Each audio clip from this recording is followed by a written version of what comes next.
कि हयग्रीव असुर ने चारों ओर अत्याचार फैलाने शुरू कर दिए। इतना अत्याचार, देवताओं का शोषण करने लगा और इंद्रादि देवों को इसने स्वर्ग से धकेल दिया। पर्वतों की कंदराओं में देवताओं ने छुपकर अपने प्राणों को बचाया। देवता बहुत दुखी हैं और देवता चल करके गए पर्वत पर और उन्होंने वहां ध्यान किया विधाता ब्रह्मा का। ब्रह्मा ने कहा कि हम सब चलें और मिल करके नारायण के पास चलें। नारायण के पास पहुंचे। नारायण ने कहा कि चलो मिल करके आराधना करते हैं और सबने मिल करके आराधना की। आकाशवाणी हुई कि देवताओं, आप प्रमादी हो गए थे, आप आलसी हो गए थे, इसलिए जो प्रमादी होता है उसकी सत्ता चली जाती है, उसका धन चला जाता है, उसकी वस्तुएं चली जाती हैं। इसलिए तुम्हें फिर से यज्ञ करना होगा और उस यज्ञ अनुष्ठान को करिए और उस यज्ञ से तुम्हारे मनोरथ पूर्ण हो जाएंगे। इसलिए देवताओं ने पर्वत की पहाड़ी के पर एक यज्ञ कुंड खोदा और हजारों वर्षों तक चलने वाला यज्ञ प्रारंभ किया। इंद्रादि देवता सबके सब यज्ञ में बैठ गए। यज्ञ में आहुतियां दी जाने लगी, अनुष्ठान चलने लगा। लेकिन देवताओं को यह भय था कि कहीं ये असुर हयग्रीव चल करके आ गया तो हमारे यज्ञ को खंडित कर देगा। इसलिए यज्ञ की रक्षा के लिए द्वारपाल के रूप में भगवान नारायण को सब देवों ने प्रार्थना की कि प्रभु, आप अपने धनुष पर प्रत्यंचा चढ़ाकर, बाण चढ़ाकर खड़े हो जाइए और आप हमारे इस यज्ञ की रक्षा करिए। और भगवान यज्ञ की रक्षा करते हैं सज्जनों। हाँ, तभी कई लोग कहते हैं कि महाराज इतना बड़ा यज्ञ अनुष्ठान हमने उठाया है, ये पूरा कैसे होगा? तो हम यही उनको विश्वास दिलाते हैं कि आप चिंता न करें, आप बस मन में विचार लाएं। आप अपने मन में विचार ये लेकर के आए कि हम यज्ञ में बैठे, हम अनुष्ठान में बैठे, हम पूजा में बैठे।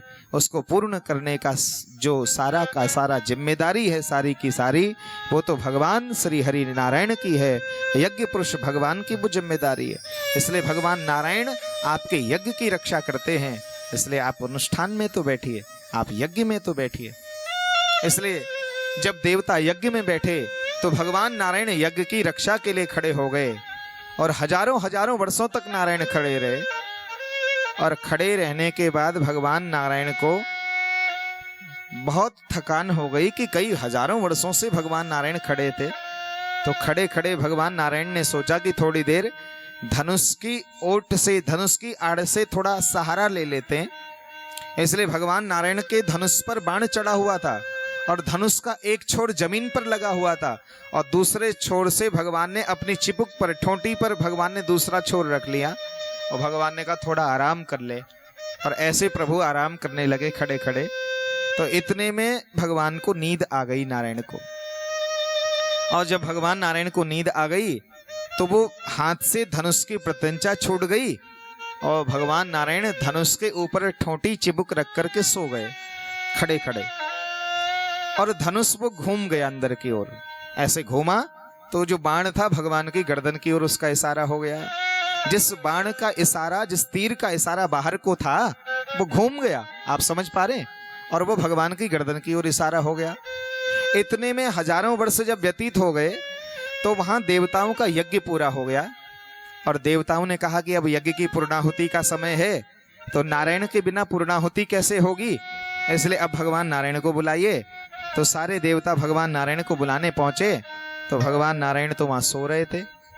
बड़ा परिश्रम किया था और कई हजार वर्षों तक भगवान ने असुरों से युद्ध किया हुआ था, इसलिए भगवान थके हुए भी थे। और जब भगवान सो गए तो ब्रह्मा जी ने देखा कि भगवान तो सो गए हैं। इसलिए विधाता ब्रह्मा ने देवताओं को कहा कि भाई देखो, सोए हुए को जगाना तो अपराध होता है और कोई परिश्रम करके सोया हो तो उसको जगाना तो बड़ा अपराध होता है। कोई मेहनत करके सोया हो, जैसे कभी कभी माताएं कहती हैं कि देखो बेटा, रात भर पढ़ रहा था बेचारा बच्चा हमारा, रात भर, आजकल इसके एग्जाम चल रहे हैं, रात भर पढ़ रहा है, थोड़ी देर आराम करने दो। पति देवता परिश्रम करके आते हैं तो माताएं कहते हैं अरे आज संडे है, थोड़ी देर सो जाने दीजिए इन्हें, और रोज तो भागना ही पड़ता है सुबह सुबह, इनको थोड़ी देर सो जाने दीजिए। इसलिए परिश्रम करके जो सोया होता है उसको जगाना अपराध होता है। और कैसा अपराध होता है? ब्रह्म हत्या जैसा अपराध होता है। इसलिए विधाता ब्रह्मा ने कहा कि अब क्या करें, न इंद्रदेव जगाने को तैयार हैं, न ब्रह्मा जगाने को भगवान को तैयार हैं, न वरुण आदि देवता भगवान को जगाने के लिए तैयार हैं, क्योंकि जो भगवान को जगाएगा ब्रह्म हत्या का पाप उसके सिर पर आ जाएगा।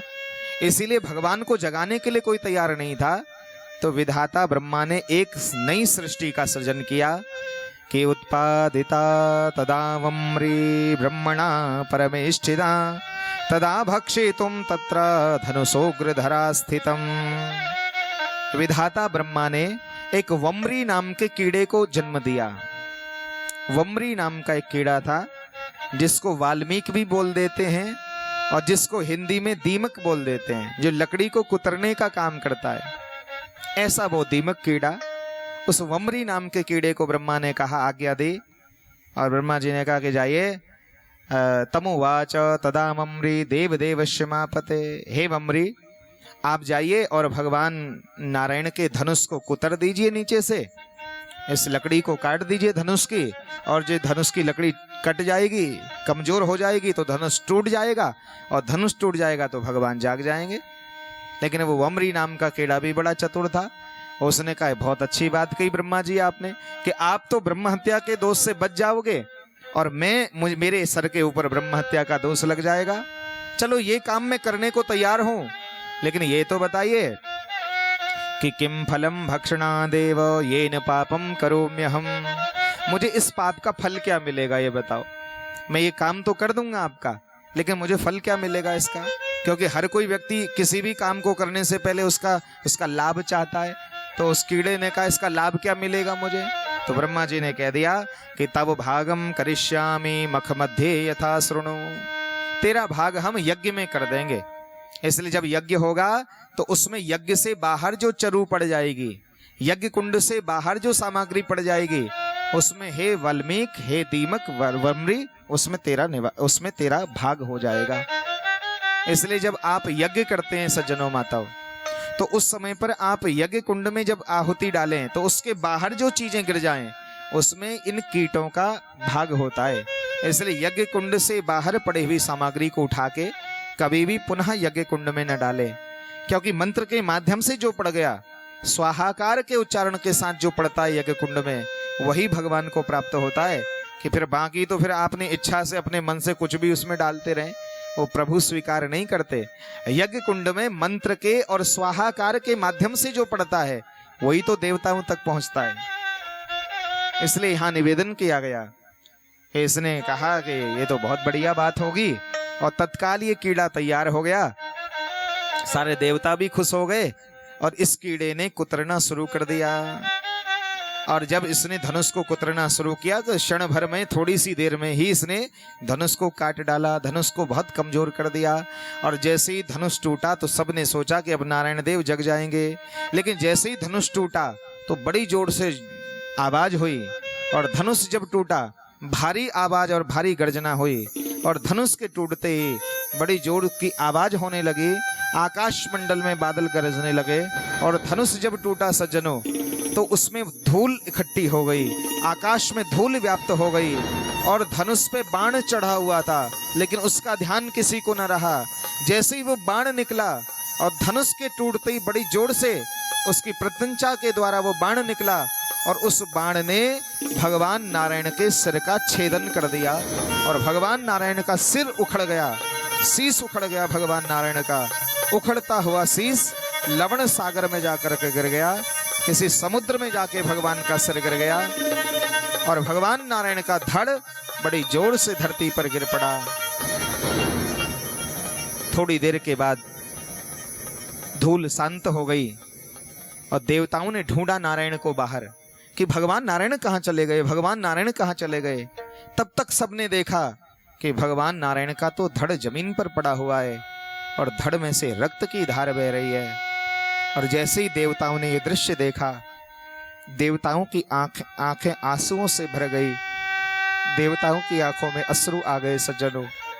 देव रुदन करने लगे। कोई भगवान नारायण के हाथों को मसलता है, कोई भगवान नारायण के चरणों को चूमने लगा, और देव कोई विधाता ब्रह्मा के चरणों में वंदन करने लगा। देवताओं ने ब्रह्मा जी को कहा कि हे ब्रह्मदेव, हमें नहीं चाहिए स्वर्ग का स्थान, हमें स्वर्ग नहीं चाहिए, हम गिरी कंदराओं में जाकर के रह लेंगे, लेकिन हम नारायण के बिना नहीं जीवित रह सकते। इसलिए हे ब्रह्मदेव, हमारे नारायण को पुनर्जीवित कर दीजिए। ये तो यज्ञ का कितना हमें ये दुष्फल मिला है कि हमारे बीच में से हमारे नारायण चले गए, इसलिए हम भगवान नारायण के बिना नहीं जी सकते। हे देव, हे ब्रह्मदेव, हमारे नारायण को हमें पुनः दे दीजिए।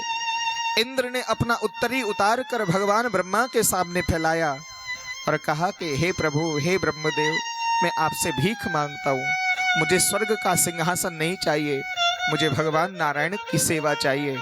इसलिए धन्य हैं वो लोग जो भगवान को चाहते हैं, जो भगवान के लिए रोते हैं, जो भगवान के लिए रुदन करते हैं। भागवत की कथा में गोपियां भगवान के लिए रोती हैं। रुरुदुहु सुस्वरम राजन कृष्ण दर्शन लालसा। महारास का समय चल रहा था और उस महारास में सब गोपियां एकत्रित थी।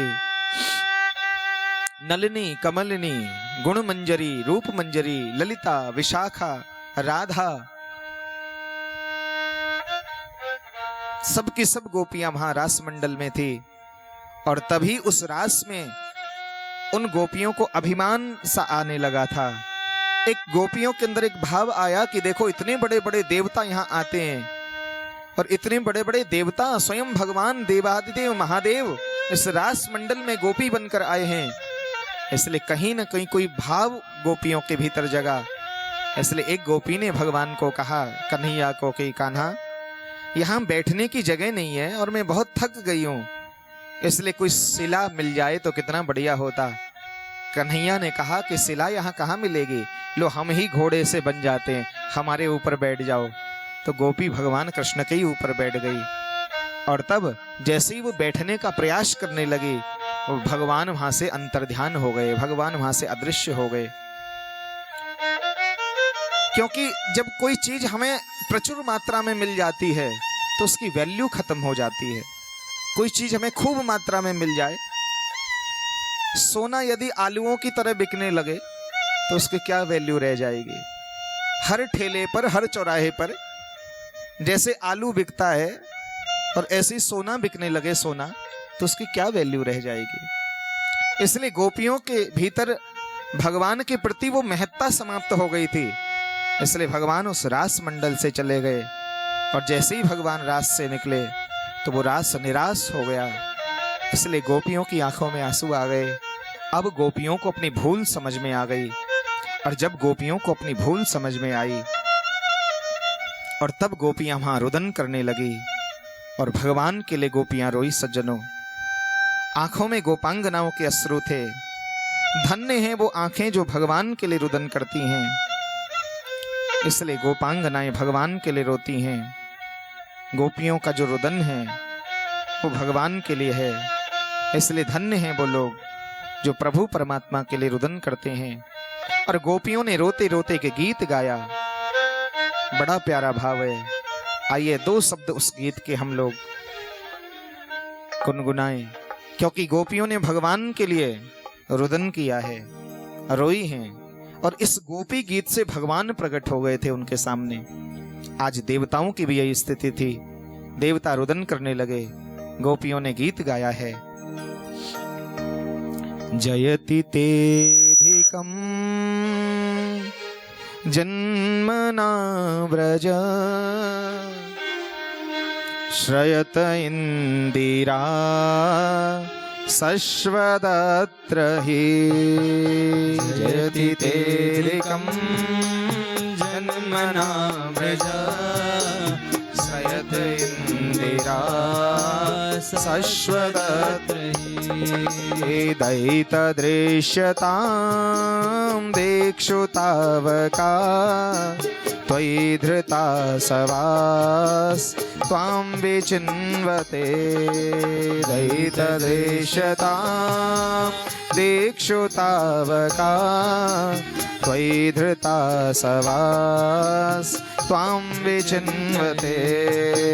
सरदुदासये साधु जात सत् सरसिजोदर श्रीमुषादृशा सरदुदासये धृता श्रवा श्रीमुषादृशा सरदुदासये साधुजातसत् सरसिजोदर श्रीमुषादृशा सुरतनाथ ते शुल्कदासिका वरदनिघ्नतो नेह किं वद सुरतनाथ ते शुल्कदासिका वरदनिघ्नतो नेह किं वद वरदनिघ्नतो नेह किं वद तव कथामृतं तप्तजीवनं कविभिरीडितं कल्मषापहं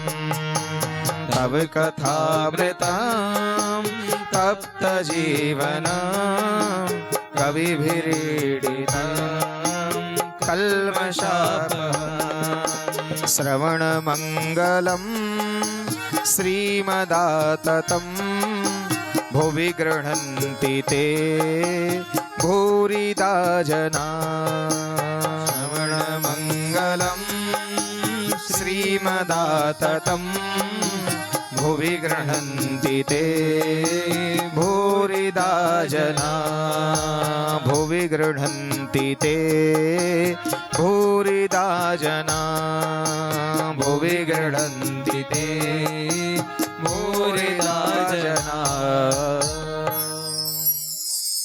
गोपियों ने कहा तब कथामृतम तप्त जीवनम, तो जीवन जब तप्त हो आपका, जीवन जब आहत हो आपका, आप आहत हो, आप दुखी हो, तब कथामृतम, भगवान की कथा में चले जाइए, ईश्वर की कथा में चले जाइए, आपके संकट दूर हो जाएंगे, आपकी विपत्तियां दूर हो जाएंगी, आपकी समस्या का कोई ना कोई समाधान निकल करके आ जाएगा। क्योंकि जिस फैक्ट्री में डिब्बे बनते हैं या सामान बनता है या चीजें बनती हैं, वस्तुएं बनती हैं, तो कभी कभी खराब चीजें भी तो निकल जाती हैं। मशीन को फिर ठीक कर दिया जाता है तो फिर ठीक चीजें निकलने लगती हैं, फिर बढ़िया प्रोडक्ट निकलने लगता है। इसलिए कभी कभी समस्या आ जाए तो समाधान भी वहीं ढूंढना चाहिए। इसलिए वहीं आसपास गोपियों ने ढूंढा, ढूंढने लगी गोपियां, रोने लगी, भगवान की कथा कहने लगी, आप ऐसे हैं श्याम सुंदर, आप प्यारे हैं श्याम सुंदर, आप छोड़ के हमें न जाइए। और तभी उस निराश मंडल में से भगवान पुनः, गोपियों ने जब गीत गाया तो उस रास मंडल में भगवान प्रभु बांसुरी बजाते हुए फिर से प्रकट हो गए थे। बोलिए कृष्णचंद्र भगवान के। इसलिए आज ऐसी ही स्थिति देवताओं की श्रीमद् देवी भागवत में हुई है।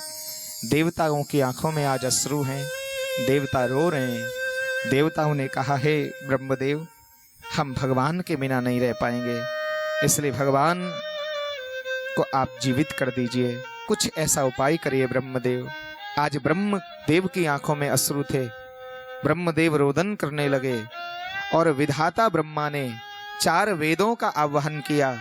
चारों वेद मूर्तिमान बन करके वहां प्रकट हुए और चारों वेदों ने भगवान को जीवित करने के लिए, भगवान के पुनर्जन्म के लिए आज वेदों ने भगवती जगदम्बा का आराधन किया। वेद कहने लगे, शिखरणी छंद में, न ते रूपम वेतुम सकल भुवने कोपि निपुणो, न ते रूपम वेतुम सकल भुवने कोपि निपुणो, न नाम्नां संख्यां ते कथितुमिह योग्योऽस्ति पुरुष, यदल्पं लीलालं कलयितुमशक्तः स तु नर, कथं पारावार कलयितुमशक्तः चलन चतुरः शाद्रितमति न किं जानासि त्वं जननी मधुजन्मौलिपतनं शिवे किं वा ज्ञात्वा विविदिशसि शक्तिं मधुजिता हरे किं वा मातर्दुरिततीरे सा बलवती भवत्या पादाब्जे भजन निपुणे क्वासि दुरितं भजन निपुणे क्वासि दुरितम्। वेदों ने स्तुति की और कहा माँ त्वं भूमि सर्वभूतानां प्राणः प्राणवता तथा। हे माँ आप प्राण हैं, आप अपान हैं, आप व्यान हैं, आप उदान और समान हैं। हे माँ आप जीव के भीतर बैठी हुई पंच प्राण हैं, तुम प्राणवताम। हे माँ आप प्राण रूपा हैं, आप संजीवनी हैं माँ, आप समस्त विद्याओं का मूल है। विद्या समस्ता तव देवी भेदा स्त्रियः समस्ता सकलाम जगत्सु। इसलिए हे माँ कृपा कर दीजिए, हम नारायण के बिना नहीं जी पाएंगे, इसलिए हमारे नारायण को जीवित कर दीजिए। हे माँ जब जब देवों पर संकट आता है तो देवता ब्रह्मा के पास, ब्रह्मा नारायण के पास और नारायण शंकर के पास, और शंकर का त्रिशूल भी जब काम नहीं करता, नारायण का चक्र भी जब निस्तेज हो जाता है, विधाता ब्रह्मा का चातुर्य भी जब निष्फल हो जाता है, इंद्र का वज्र भी किसी काम का नहीं रह जाता, तब ये सारे देव तेरी शरण में आते हैं माँ। इसलिए आज हम सारे देव अनाथ की तरह से तेरी शरण में हैं माँ। हम तो अनाथ हैं, हमारा कोई और नहीं है माँ, तू ही हमारी नाथ है। इसलिए हे माँ तू दयामयी है, करुणामयी है, नारायण को जीवित कर दीजिए माँ। और जब देवताओं ने ऐसे वेदों के साथ मिलकर के भगवती का आराधन किया, आकाश मंडल में भगवती जगदम्बा आज अष्टादश भुजाओं को धारण करते हुए माँ तू भगवती प्रकट हो गई। बोलिए जगदम्बा मैया की जय हो, साचे दरबार की जय हो। माता भगवती सारे देवताओं को मैया ने उठाया और अपने गले से लगा लिया। तुम तो मेरे बालक हो, तुम तो मेरे बच्चे हो। एक माँ, एक सामान्य सी माँ अपने बच्चे से कितना प्रेम करती है देखो। एक सामान्य सी माता का बच्चा यदि किसी कीचड़ में गिर जाए, गंदगी में गिर जाए, माँ ने हजारों रुपए की महंगी साड़ी पहनी हो और माँ उसी कीचड़ में अपना भी कूद जाती है और बच्चे को बचा लेती है, अपने गले से लगा लेती है माँ, और ये कहती है कि मेरा बालक बच जाए। ये थोड़ी माँ कहती है अरे मेरी साड़ी गंदी हो जाएगी, मेरा श्रृंगार खराब हो जाएगा कि मैं पहले कपड़े बदल के आऊं फिर कीचड़ में जाऊंगी बच्चे को बचाने। नहीं, माँ तो तुरंत अपने बालक को बचाने का प्रयास करती है, दौड़ पड़ती है माँ, रो पड़ती है माँ। इसलिए माँ जब सामान्य सी माँ इतना प्रेम करती है अपने बच्चे से, तो जिसने इस सारी दुनिया को जन्म दिया है, समस्त दुनिया को जन्म देने वाली माँ जगदम्बा हमसे कितना प्रेम नहीं करती होगी सज्जनों। इसलिए माँ ने सारे देवताओं को उठाया और अपने कंठ से लगा लिया। माँ ने जैसे गाय अपने नवजात बछड़े को चाटना शुरू करती है और उसको चाट चाट करके उसकी सारी गंदगी साफ कर देती है, ऐसे ही मां भगवती जगदम्बा ने भी देवताओं को अपनी जिह्वा से स्नेह दिया, अपने होठों से देवताओं को स्नेह मां ने दिया, दुलार दिया मां ने। आज बच्चों की तरह से जैसे अनुसुईया की गोद में त्रिदेव पलते हैं, ऐसे ही आज देवता मां भगवती की गोद में संरक्षण का अनुभव करने लगे, सुरक्षा का अनुभव करने लगे। अब देवताओं को लगा कि हमारे सिर पे कोई विपत्ति नहीं रह गई, अब हमारी सारी विपत्ति चली गई, अब हमारे सारे अभाव चले गए, अब हमारे सारे संकट चले गए। क्योंकि बड़े वृक्ष की छाया बड़ी महत्वपूर्ण होती है। कभी भी छाया में बैठो तो बड़े पेड़ की छाया में, चोट भी लगेगी तो फल से ही लगेगी, खाने को भी मिल जाएगा। इसलिए बड़े पेड़ की छाया, बड़े वृक्ष की छाया, मातु भगवती की छाया में देवताओं को संरक्षण प्राप्त हुआ। देव प्रसन्न हो गए। माँ ने कहा, प्यारे बच्चों, चिंता क्यों करते हो?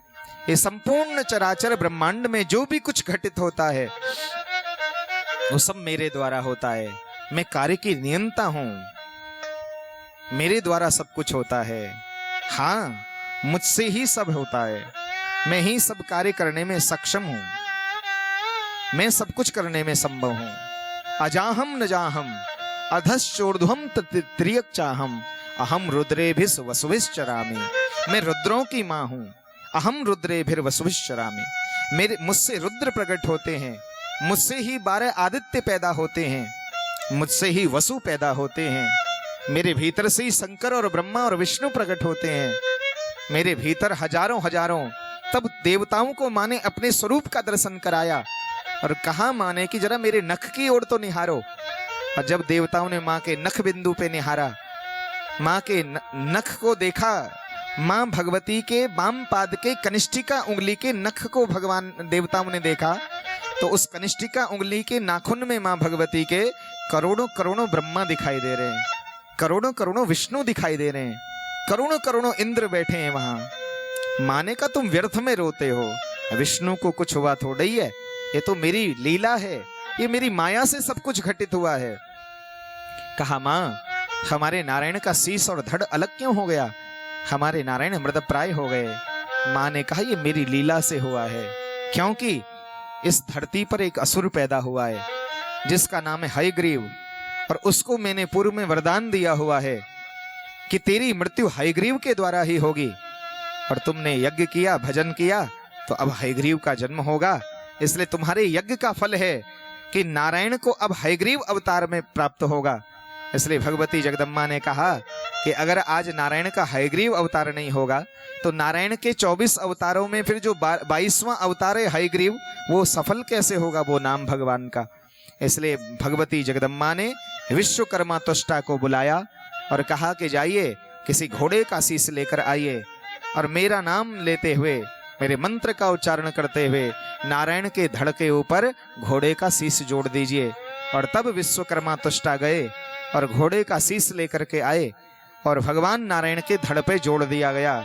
भगवती अम्बा का जयकारा लगाया गया और जैसे ही जयकारा लगा तो जैसे सोया हुआ बच्चा खड़ा होता है आंखें मलते हुए, ऐसे ही भगवान नारायण हयग्रीव अवतार धारण करके खड़े हो गए।